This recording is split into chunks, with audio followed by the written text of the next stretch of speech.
you take me home and give me wings to fly? We can be alone in the castle in the sky. We can run away and leave this world behind. Please just take me home to a castle in the sky. Castle in the sky. MotoGP 2022 sisakan 3 seri balapan lagi. Marc Marquez diyakini tampil mengejutkan. Marc Marquez diyakini akan memberikan kejutan di sisa 3 balapan MotoGP 2022 dengan menaiki podium. Pencapaian Marc Marquez yang mulai konsisten, finish di 5 besar mendapat sorotan pembalap penguji Honda, Stefan Bradl. Menurut dia, Marc Marquez diprediksi akan memberikan kejutan pada 3 seri terakhir dengan meraih podium di salah satu balapan. Saya pikir Marc Marquez akan naik podium musim ini, kata Stefan Bradl. Bukan tanpa alasan prediksi tersebut dibuat. Dijelaskan oleh Stefan Bradl, pembalap andalan Honda itu memang memiliki mental pemenang. Saya mengenal Marc Marquez dengan relatif baik, saya telah mengendarai semua balapan di mana dia tidak bisa turun. Bagi saya, Marc adalah pembalap terbaik, dan itu adalah aset yang kuat. Dia memiliki agresivitas dan keberanian yang cerdas. Dengan semua yang dia miliki, ditambah bakat membuatnya menjadi apa adanya. Dia tidak bisa menahan bakatnya. Marc memiliki naluri yang selalu bisa dia andalkan dan itu seperti mengatakan, saya di sini untuk menang. Sebelumnya Marc Marquez sempat absen setelah balapan ke-6 MotoGP 2022 yang berlangsung di Mugello, Italia. Pembalap asal Spanyol tersebut harus menjalani operasi keempat untuk menyembuhkan cedera patah lengan tangan kanan miliknya. Setelah menjalani operasi dan pemulihan, Marquez kembali 2 bulan kemudian dengan turun pada MotoGP Aragon 2022. Namun pada comeback perdananya, dia gagal meraih poin karena mengalami masalah teknis usai bersenggolan dengan beberapa pembalap. Kendati begitu, langkah Marquez pada 2 balapan berikutnya berjalan mulus dengan berhasil memetik poin. Pembalap berjuluk The Baby Alien itu finish di urutan keempat di Jepang dan kelima di Thailand. Pembalap Repsol Honda, Marc Marquez, sekali lagi membuktikan bahwa dia makin dekat dengan level terbaiknya, cedera yang dahulu mendera tak lagi menghalanginya. Marc Marquez menutup triple header MotoGP Aragon, MotoGP Jepang, MotoGP Thailand dengan hasil yang terbilang apik. Walau dibuka dengan bencana pada lap pertama pada seri Aragon, Marc Marquez mampu menepis keraguan dengan bersaing di grup terdepan. Pada MotoGP Jepang, Marquez sudah unjuk gigi dengan raihan pole position. Penampilannya saat balapan juga cukup cemerlang dengan finish di posisi keempat. Adapun pada balapan MotoGP Thailand pada akhir pekan lalu, Marquez finish di posisi kelima. Marquez bahkan sempat berjuang untuk posisi 3 besar dengan percobaan overtake terhadap Francisco Bagnaia, Ducati Lenovo. Memang, si semut dari Cervera tertolong karena hujan yang turun saat balapan membuat fisiknya tidak begitu terkuras. Meski demikian, Marquez tetap puas dengan torehannya. 2 kali finish di posisi 5 besar tentu menjadi pencapaian tersendiri bagi pembalap yang sempat absen 3 bulan dan tim yang sedang mengalami krisis. Performa Marquez pun mendapat pujian dari pengamat MotoGP, Carlo Pernat. Sekadar informasi, manajer Enea Bastianini itu menjadi salah satu pihak yang meragukan langkah Marquez untuk kembali di Aragon. Namun, Pernat tidak malu untuk mengakui bahwa penilaian keliru. Ini adalah hari yang baik untuk Ducati dan hari yang baik untuk Marc Marquez, yang sejujurnya melakukan balapan yang hebat, kata Pernat, dilansir dari GP1. Sudah jelas bahwa dalam kondisi lintasan basah ia tidak terlalu kesulitan. Akan tetapi, mengingat kondisi yang dialaminya, dia layak untuk mendapatkan tepuk tangan meriah, tandasnya.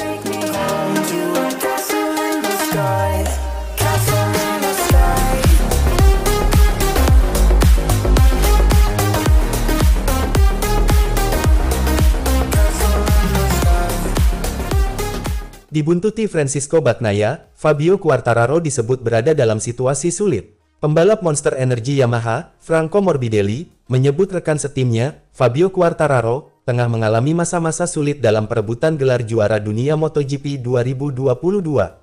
Perlu diketahui, MotoGP 2022 tinggal menyisakan 3 seri balapan lagi.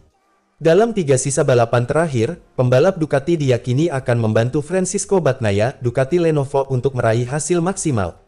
Sebelumnya, balapan terakhir dimenangkan oleh Miguel Oliveira, pada MotoGP Thailand 2022 di sirkuit internasional Chang, Buriram, pada Minggu tanggal 2 Oktober tahun 2022. Selepas balapan tersebut, pemuncak klasemen sementara MotoGP 2022 masih dipimpin oleh El Diablo julukan Fabio Quartararo. Rider asal Prancis itu unggul dari rivalnya dengan perolehan 219 poin dari 3 kali menang dan 7 kali podium. Sementara itu, di tempat kedua dikuasai oleh Pecco Bagnaia sapaan akrab Francisco Bagnaia dengan koleksi 217 poin berkat dari 6 kali menang dan 8 kali podium.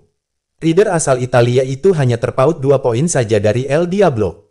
Oleh karena itu, perebutan gelar juara MotoGP 2022 akan menjadi semakin ketat di 3 sisa balapan ke depannya antara Quartararo dan Pecco Bagnaia.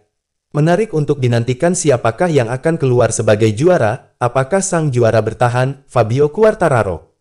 Ataukah sang pemenang terbanyak di balapan MotoGP 2022 ini, Pecco Bagnaia?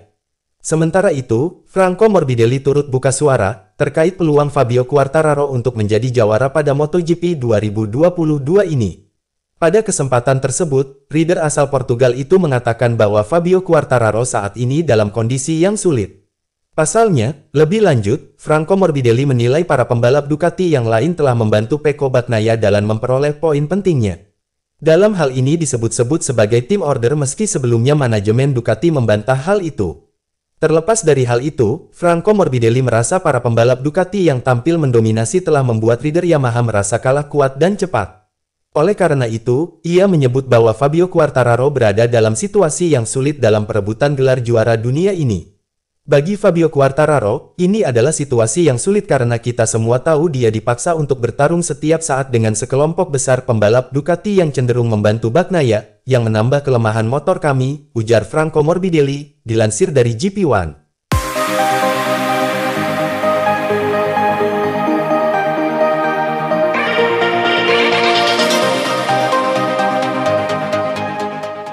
Jorge Martin, di posisi Zarco, saya akan perjuangkan podium.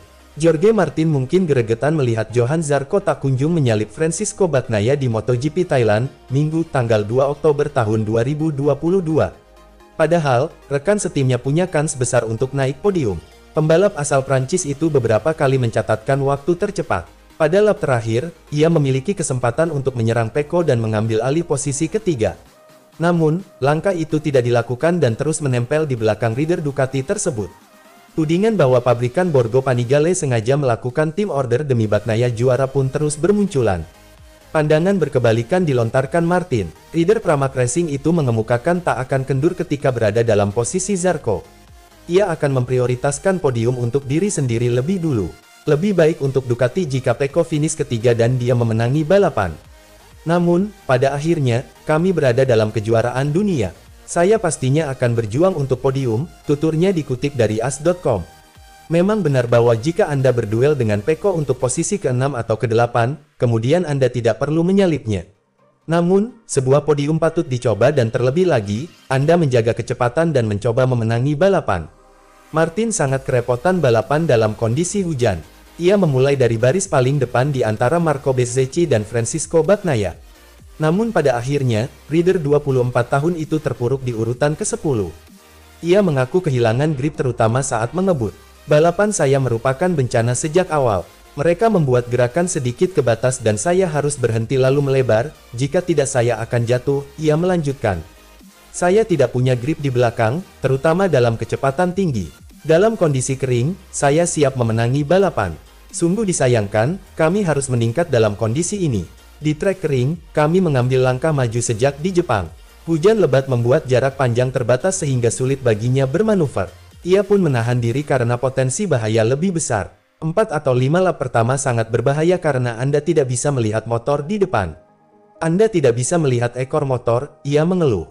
Jika seseorang jatuh di trek lurus, yang mana bisa terjadi sebab kami banyak melintir, kami bisa menabraknya. Saya yakin 100%.